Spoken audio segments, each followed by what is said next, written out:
Today I'm going to be reading The Wonderful Wizard of Oz in this beautiful, beautiful, beautiful, beautiful pop-up book. As you can see already, there's the Scarecrow, there's Dorothy, there's the Tin Man, the Cowardly Lion, and Toto. It's a beautiful, beautiful book. What you can see is nice and thick.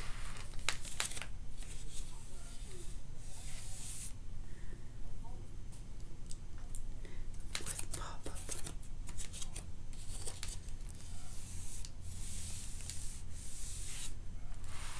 Very thick.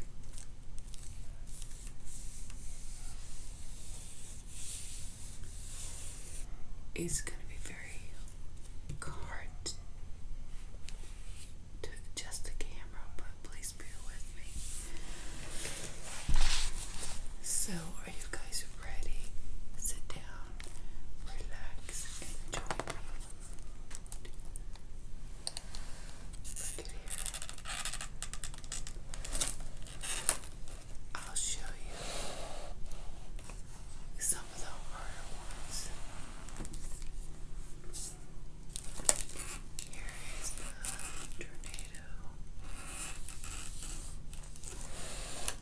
After I read, I'll be able to show you better.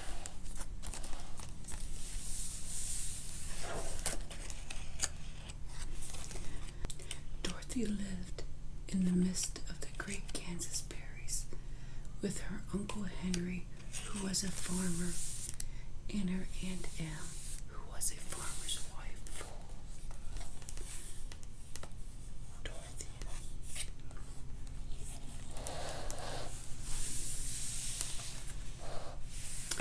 Their house was small, no garret at all, and no cellar, except a small hole dug in the ground called a cyclone cellar, where her family would go in case of one of those whirlwinds arose. Uncle Henry sat upon the doorstep and looked anxiously at the sky. Dorothy stood in the door with Toto in her arms.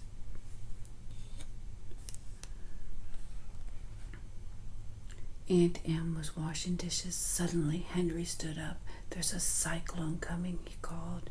Aunt Em dropped her work. "Quick, Dorothy," she screamed. "Run for the cellar." Toto jumped out of Dorothy's arms and hid under the bed. Aunt Em threw open the trap door and climbed down into the cellar. Dorothy caught Toto and started to follow her Aunt Em. But the house shook so hard she lost her footing. The house whirled around and rose slowly through the air. Dorothy sat quite still on the floor and waited to see what would happen. Hours after the storm had passed away, and slowly Dorothy got over her fright. At last she crawled over the swaying floor to her bed, and lying down upon it, in spite of swaying of the house and the whirling of the wind, Dorothy soon closed her eyes and fell fast asleep. She awoken by a shock.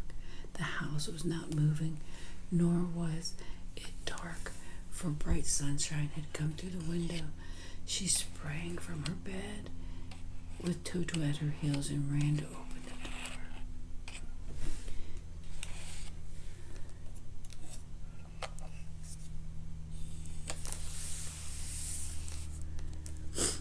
Here's a close-up of the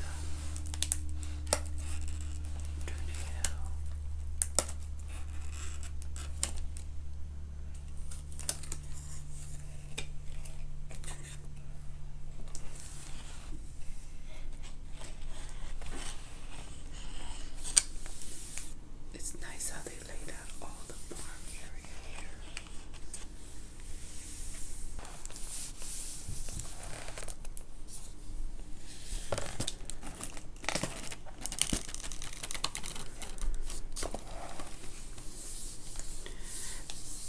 cyclone had set the house down in a country of marvelous beauty.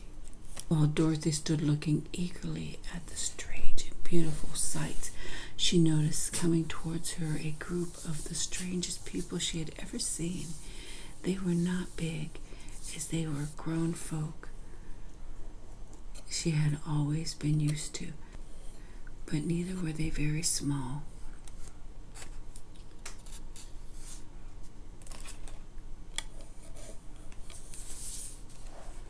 Three were men and one a woman, and they all were oddly dressed. The little old woman walked up to Dorothy and said in a sweet voice, "You are welcome, most noble sorceress, to the land of the Munchkins. We are so grateful to you for having killed the wicked witch of the East and for setting our people free from bondage." Dorothy looked and gave a little cry of fright. There, indeed, just under the corner of the house, 2 feet were sticking out, shod in silver shoes and pointed toes. "But who was she?" asked Dorothy. "She was the wicked witch of the East," answered the woman. "She held all of the Munchkins in bondage for years, and there are people who lived in this land of the East where the wicked witch ruled." "Who are the Munchkins?" inquired Dorothy. "They are the people who lived in this land of the East where the wicked witch ruled, and I am their friend. When they saw the witch of the East was dead, the Munchkins sent a swift messenger to me. I am the witch of the North." "But I thought all witches were wicked," said the girl. "Oh no, that is a great mistake, for I am one myself. Those who dwelt in the East and the West were indeed wicked witches, but now that you have killed one of them, there is but one wicked witch in all the land of Oz, the one who lives in the West." "But," Dorothy said, "Aunt Em has told me that the witches were all dead. She is my aunt who lives in Kansas, where I come from." "I do not know where Kansas is. In the civilized countries, I believe that there are no witches left nor wizards. But you see, the land of Oz has never been civilized, for we are cut off from the rest of the world, and therefore we still have witches and wizards amongst us." "Who are the wizards?" asked Dorothy. "Oz himself is the great wizard," answered the witch. "He is more powerful than all the rest of us. He lives in the city of emeralds." Dorothy was going to ask another question, but then the Munchkins gave a loud shout out and pointed where the witch had been lying. The feet of the dead witch had left and disappeared entirely, and nothing was left but the silver shoes.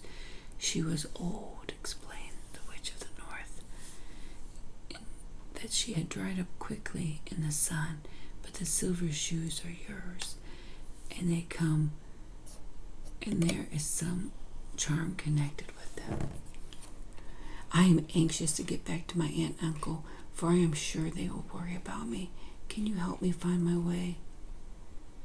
The Munchkins and the witch looked at one another, and then they shook their heads. "The North is my home," said the old lady, "and it is at the edge of the great desert that surrounds the land of Oz. You must go to the city of emeralds. Perhaps Oz can help you." "Will you go with me?" pleaded the girl. "No, I cannot do that," she replied, "but I will give you my kiss, and no one will dare injure the person who has been kissed by the witch of the North." Where her lips touched the girl, they left a round, shining mark. "The road with the city of emeralds is paved with a yellow brick road," said the witch. "You cannot miss it." The witch gave Dorothy a friendly little nod, rolled her on her heel, and disappeared. "Come along, Toto," Dorothy said. "We will go to the Emerald City and ask the great Oz how to get back to Kansas." There were several roads nearby, but it did not take long for her to find the one paved with yellow brick. She was surprised as she walked along to see how pretty the country was about her. There was neat fences on the side of the road, painted in a dainty blue color.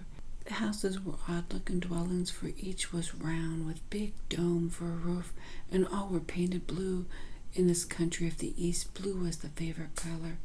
When she had gone several miles, she thought she would stop to rest. Not far away, she saw a scarecrow placed on a high pole to keep the birds from the ripe corn. While Dorothy was looking at the painted face of the scarecrow, she was surprised to see one of the eyes slowly wink at her. "I'm not feeling well," said the scarecrow, "for it is tedious being up here perched day and night to scare any crows. Can you get down, asked Dorothy? "No, for the pole is stuck up my back. If you will please take away the pole, I shall greatly be obliged to you." Dorothy reached up both arms and lifted the figure off the pole. "Thank you very much," said the scarecrow. "I feel like a new man." "My name is Dorothy," said the girl, "and I am going to the Emerald City to ask the Great Oz to send me back to Kansas." "Do you think if I go to the Emerald City with you that the Great Oz will give me some brains?" "I cannot tell you," she returned, "but you may come with me if you like."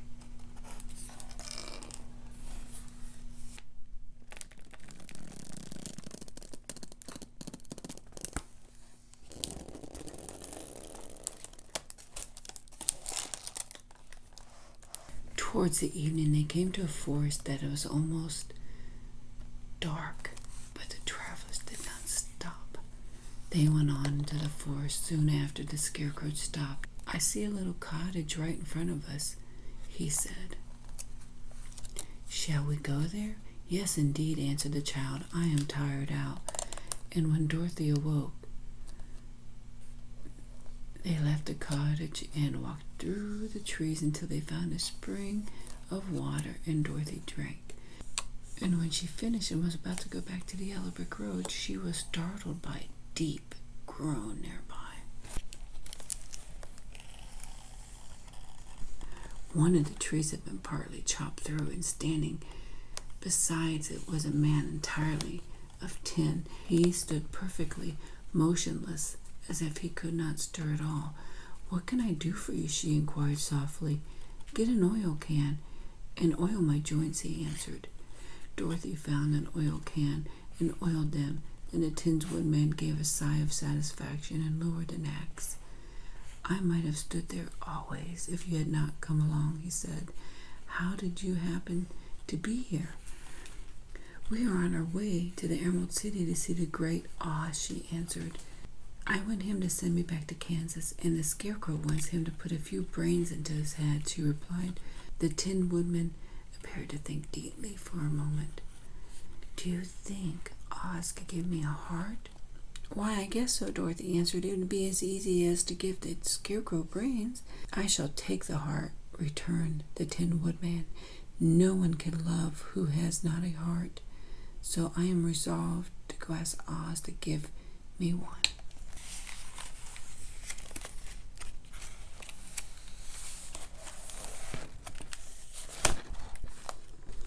The road was still paved with yellow brick, but there was much covered by dry branches, dead leaves. Walking was not good at all. "How long will it be?" the child asked of the Tin Woodman. "Before we are out of the forest, I cannot tell," was the answer. Just as he spoke came from the forest a terrible roar, and the moment a great lion bounded into the road. Little Toto ran barking towards the lion, and the great beast opened his mouth and bit the dog. When Dorothy rushed forward and slapped the lion upon his nose as hard as she could. "Don't you dare bite Toto. You ought to be ashamed of yourself. A big beast like you bit a poor little dog. You are nothing but a big coward." "I know it," said the lion, hanging his head in shame. No one would think of biting such a little thing except a coward like me. "But it isn't right. The king of the beasts shouldn't be a coward," said the scarecrow. "You have many brains." "I suppose so. I never looked to see," replied the lion. I am going to the Great Oz to ask him to give me some, remarked the Scarecrow.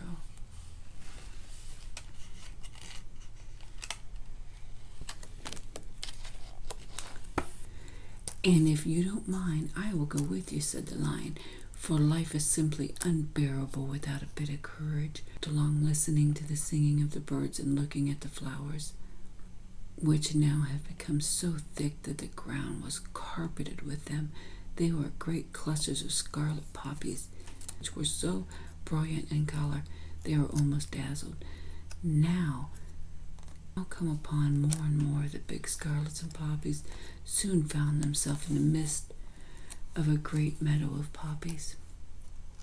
It is well known that when there are many of these flowers together, their odor is so powerful that anyone who breathes in it will fall asleep. If the sleeper is not carried away, he sleeps on forever.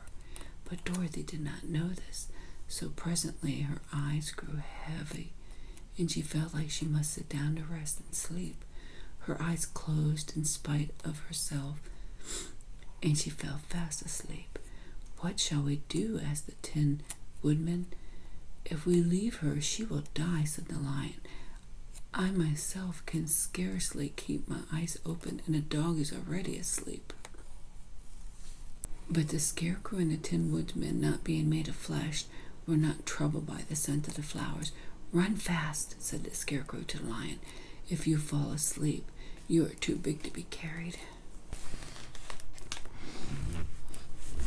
They picked up Toto and put the dog in Dorothy's lap. They carried the sleeping girl far enough from the poppy field, preventing her from breathing any more flowers, and waited for the fresh breeze to awaken her.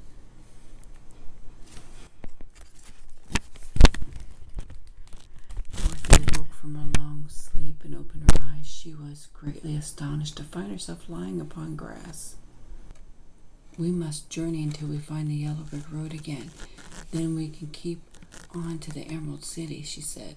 So they all started upon their journey, and it was not long before they reached the road of the yellow brick. Once more they could see fences built beside the road, but they were painted green.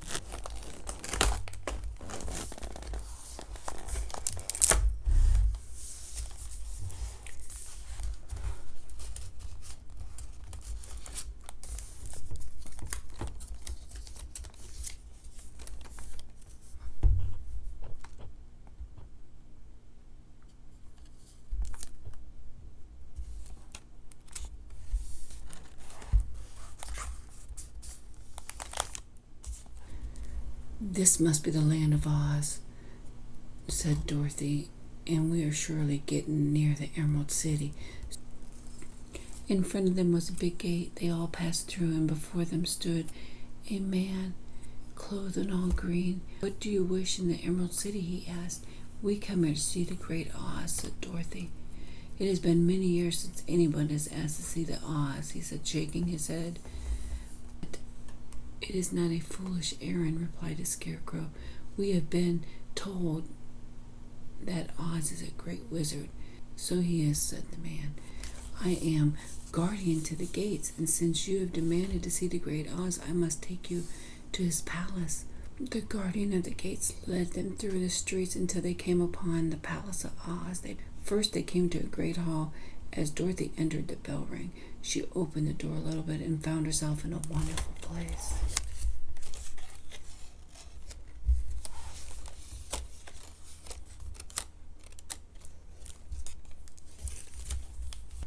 What interested Dorothy most was the big throne in the middle of the room. In the center of the chair was an enormous head without body to support it. I am Oz, the great and terrible. Who are you, and why do you seek me? I am Dorothy, the small and the meek. I come to you for help. Then the voice, where did you get those silver shoes? I got them from the Wicked Witch of the East. When my home fell upon her, the Oz asked, what do you wish me to do? Send me back to Kansas, where my Aunt Em and Uncle Henry are, she answered earnestly. What must I do? Kill the Witch of the West? Answered Oz. But I cannot, exclaimed Dorothy. I have never killed anything willingly. How will I kill the wicked witch? I do not know, and do not ask me again until you have done their task. Sorrowfully, Dorothy left the throne room and went back to where the Lion and Scarecrow and Tin Man were waiting. There is no hope for me, she said sadly. Her friends were sorry but could do nothing to help her. The Scarecrow admitted to the throne room where he saw there sitting on a throne a lovely lady. I am Oz, the great and terrible. Who are you, and what do you seek? And why do you seek me? I am the Scarecrow. I come to you praying that you put brains on my heads instead of straw. If you kill for me the wicked witch of the West, I will bestow upon you the greatest brains, that you will be the wisest man of Oz. Until she is dead, I will not grant you a wish. The Scarecrow went sorrowfully back to his friends.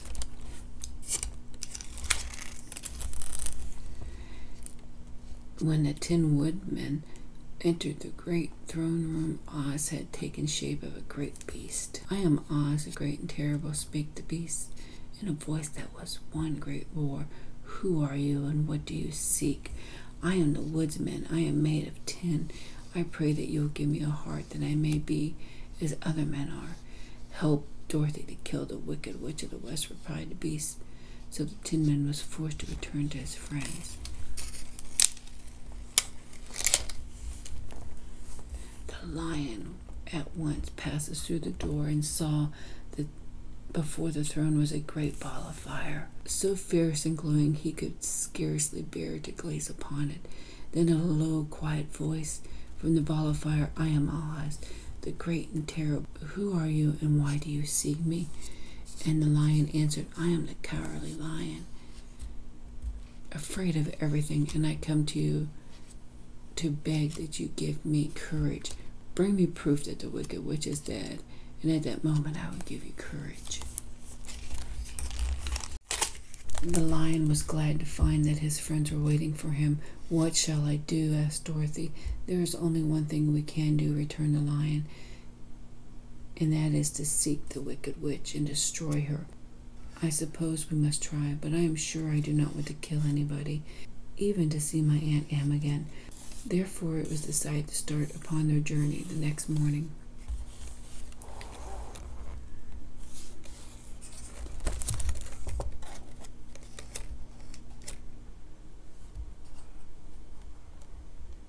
They went to bed early and slept soundly until daylight. The guardian of the gates politely opened the gate for their friends. Which road leads to the wicked witch of the West? Dorothy asked. There is no road, answered their guardian. No one ever wishes to go that way. They bade him goodbye and turned towards the west.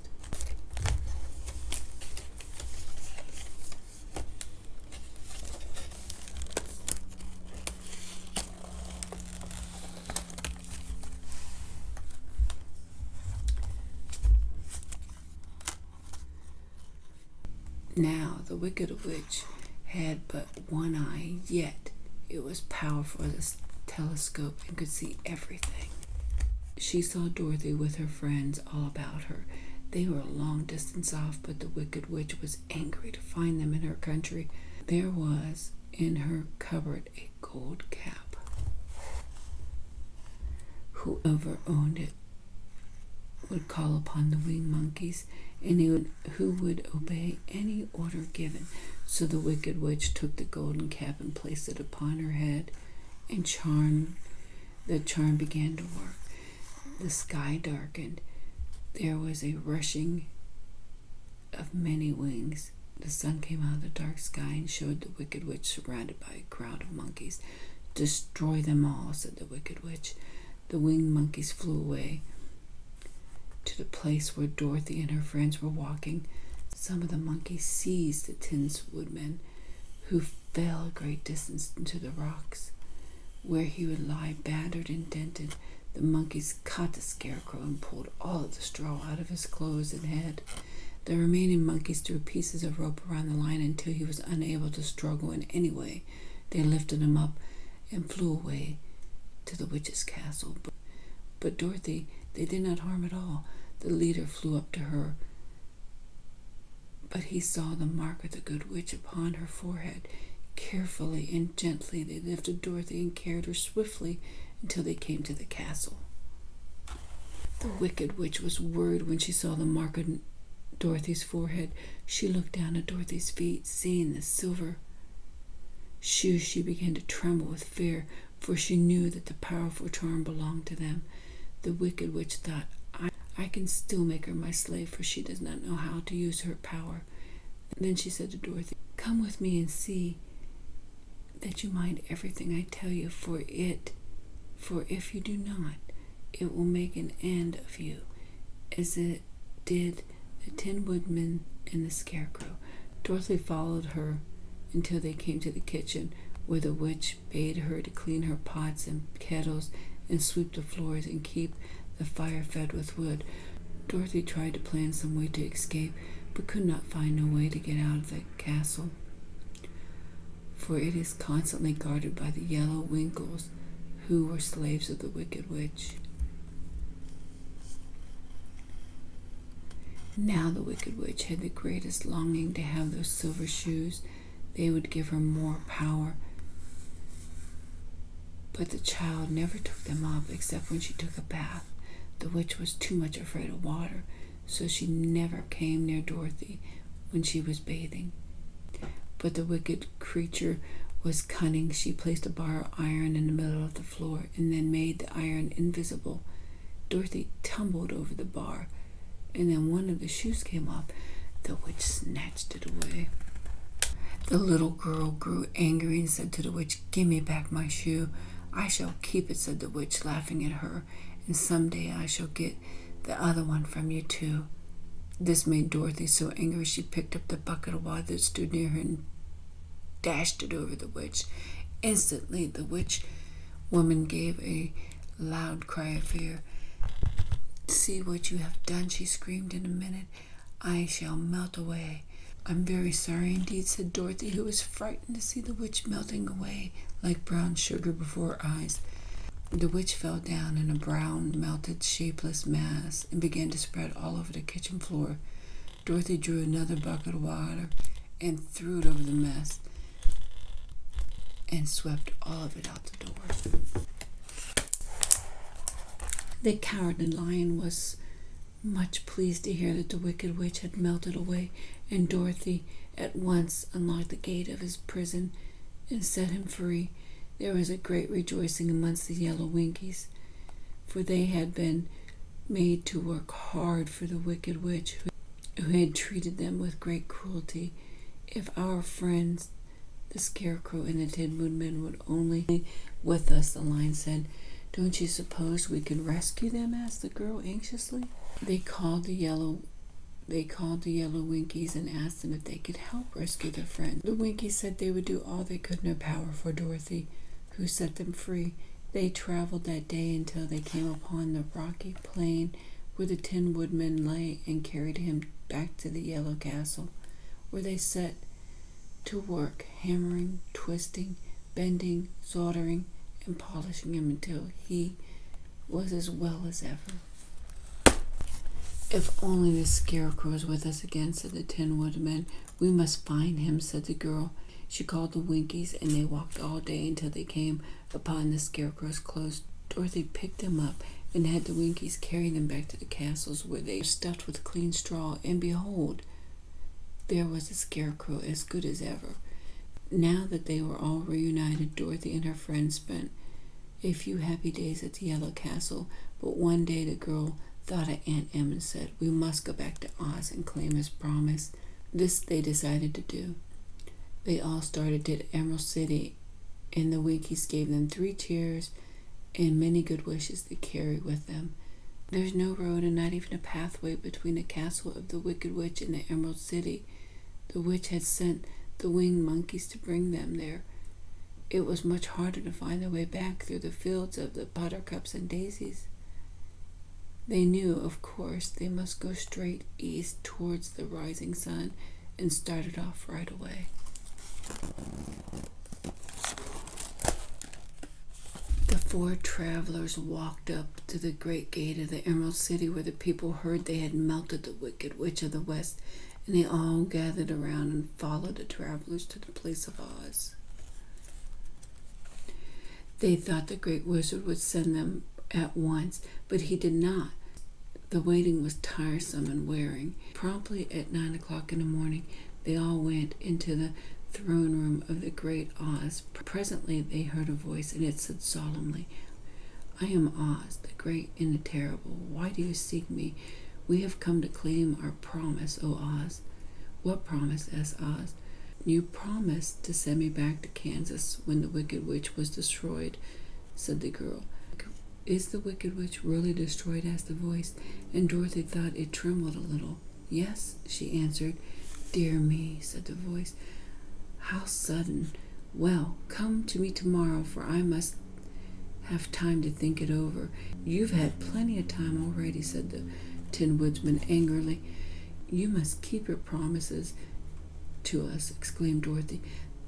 The lion gave a large, loud roar, which was so fierce that Toto jumped in alarm and tipped over the screen. As it fell with a crash, they saw, standing in just the spot the screen had hidden, a little old man. The Tin Woodman rushed towards the little man and cried out, "Who are you?" "I am Oz, the great and terrible," said the little man, trembling in a voice. "I'm just a common man." "You're more than that," said the Scarecrow in a grieved tone. "You're a humbug." "But I don't understand," said Dorothy in bewilderment. "How was it that you appeared to me as a great head?" "That was one of my tricks," answered Oz. "Sit down, please, and I will tell you my story. I was born in Omaha."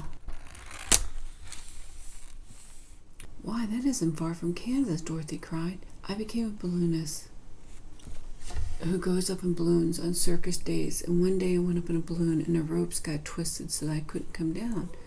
It went way above the clouds, many, many miles away.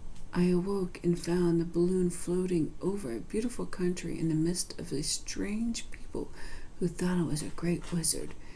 I think you are a very bad man," said Dorothy. "Oh no, my dear, I'm a very good man, but I am a very bad wizard. The witches of the East and West were terribly wicked, and had they not thought I was more powerful than they themselves, they would have surely destroyed me. So you can imagine how pleased I was when I heard your house had fallen on the Wicked Witch of the East, and when you came to me I was willing to promise anything if you could only do away with the other witch. But now that you have melted her, I am ashamed to say I cannot keep my promises." Can't you give me brains?" asked the Scarecrow. "You don't need them. You are learning something every day. Experience is the only thing that brings knowledge." "That may be true," said the Scarecrow, "but I shall be very unhappy unless you give me brains." "But how?" "But how about my courage?" asked the lion anxiously. "You have plenty of courage," answered Oz. "All you need is confidence in yourself."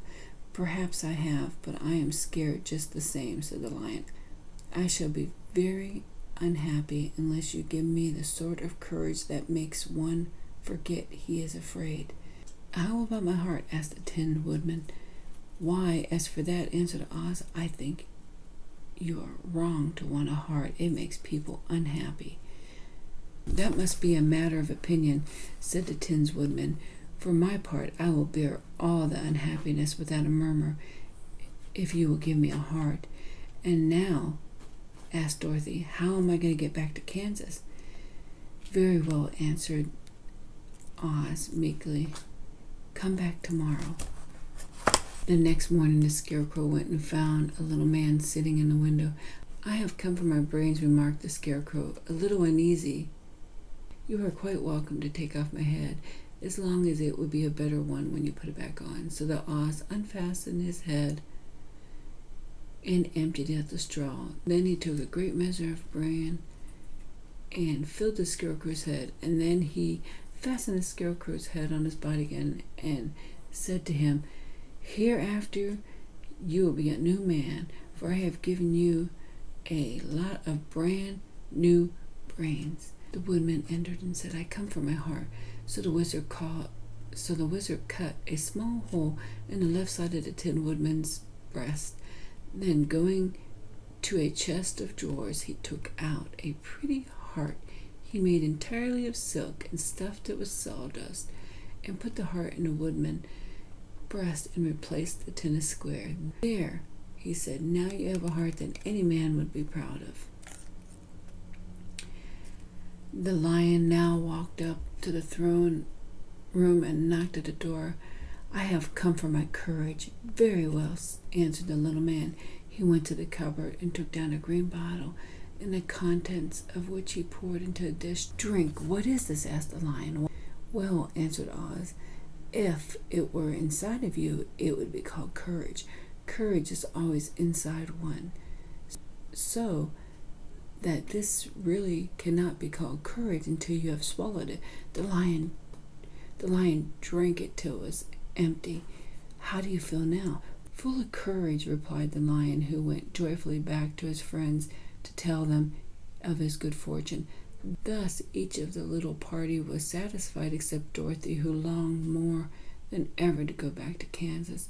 And to her joy, Oz sent for her, and when she entered the throne room, he said, "I think I found a way to get you out of this country." "How?" asked Dorothy.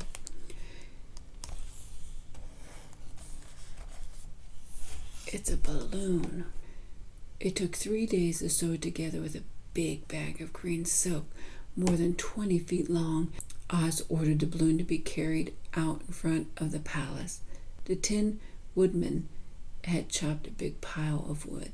He made a fire of it, and Oz held the bottom of the balloon over the fire so the hot air that arose from it would be caught in the silken bag. Gradually the balloon swelled out and arose into the air until finally the basket just touched the ground. Then Oz got into the basket and said to all the people, "I am going away to make a visit. While I am gone, the Scarecrow will rule, and you will obey him as you would me." The balloon was by this time tugging hard at the rope that held it to the ground.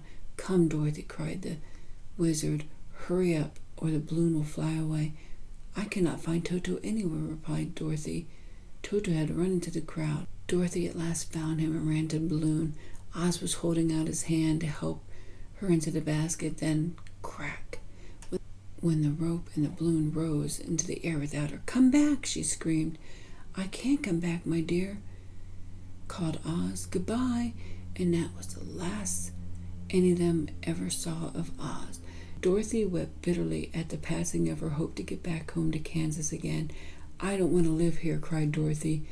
"Well then, what can be done?" answered the Woodman. "There is no one who can help me?" asked Dorothy. "Glinda, the Witch of the South. She is the most powerful of all the witches and rules over the Quadlings. Her castle stands on the edge of the desert. She may know a way to cross it." The Scarecrow said, "It seems that the best thing Dorothy can do is to travel to the land of the South and ask Glinda for help." "I shall go," declared the Lion. "Dorothy will need someone to protect her." That is true," agreed the Woodman. I will also go with her to the land of the South." "Then shall we start?" asked the Scarecrow. "Are you going?" they asked in surprise. "My good luck is due to her, and I shall never leave her until she starts back to Kansas for good and all." The country of the Quillings seemed rich and happy. The fences, the houses, and bridges were all painted bright red, just as they had been painted yellow in the country of the Winkles and blue in the country of the Munchkins. The Quillings themselves, who were short and fat, looked chubby and good-natured, and were dressed all in red. The four travelers walked by fields and across pretty bridges until they saw them in a beautiful castle. They told who they were, and after a few moments Dorothy and the others were admitted at once. The witch Glinda sat upon her throne of rubies.